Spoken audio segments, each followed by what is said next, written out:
In 1982, a giant extraterrestrial spaceship arrives and hovers over the South African city of Johannesburg. An investigation team finds over 1 million malnourished aliens, derogatorily called prawns, inside, and the South African government relocates them to a camp called District 9. However, over the years it turns into a slum, and locals often complain that the aliens are filthy, ignorant lawbreakers who bleed resources from humans. Following unrest between the aliens and locals, the government hires multinational United, MNU, a huge weapons manufacturer, to relocate the aliens to a new camp outside the city. Pete Smit, an MNU executive, appoints MNU employee and his son-in-law Wikus van der Merwe, to lead the relocation. Meanwhile, 3 aliens, Christopher Johnson, his young son CJ and his friend Paul, search a District 9 garbage dump for alien fuel in prawn technology, which Christopher has had them spend the last 20 years synthesizing enough of to enact his plan. They finally finish in Paul's shack as the relocation begins, but when Wikus comes to the shack to serve Paul a notice, he finds the hidden container with the fuel and accidentally sprays some of it in his face while confiscating it. Paul is killed by Cobus Venture, a cruel MNU mercenary. Wikus begins mutating into a prawn, starting with his left arm injured after the fuel exposure. After playing down his symptoms, he passes out and is taken to a hospital where his left hand is now a prawn claw.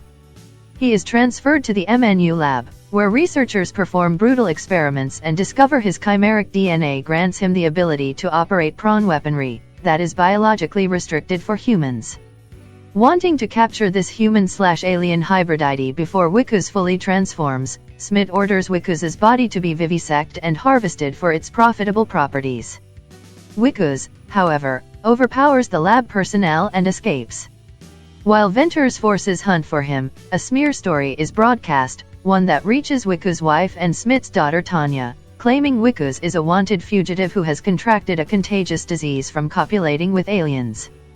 Wikus takes refuge in District 9, finding Christopher and the spaceship's concealed command module dropship underneath his house. Christopher explains to Wikus the confiscated fuel is crucial to his plan of reactivating the dropship, and if he can get them in the dropship to the mothership he can cure Wikus. Wikus attempts to acquire weapons from the District 9 Nigerian arms dealer Obasanjo, who wants to eat Wikus's alien arm to gain alien abilities. Wikus, however, seizes an alien weapon and escapes.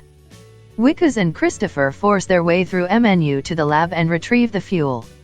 However, after seeing the barbaric experiments MNU has performed on his people in the lab, including a dissected Paul, Christopher tells Wikus he must return home as fast as possible for help and cannot undo Wikus' mutation until he returns in 3 years due to the limited supply of the fuel.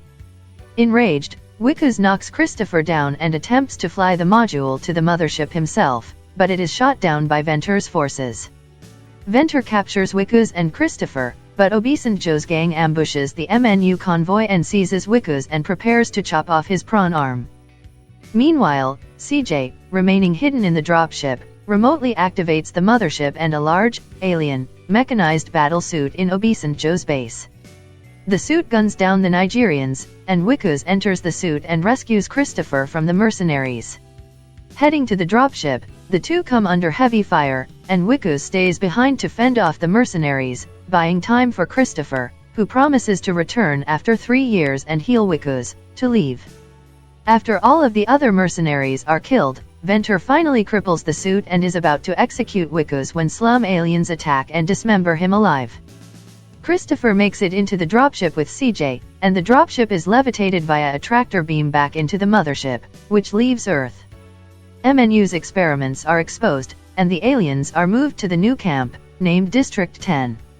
Tanya finds a metal flower on her doorstep, giving her hope that Wikus is still alive. Humanity is left to speculate whether or not Christopher will return to declare war on Earth, or if he will return to take all the aliens back to their home world. Meanwhile, a now fully transformed Wikus is shown in a junkyard crafting the flower for his wife.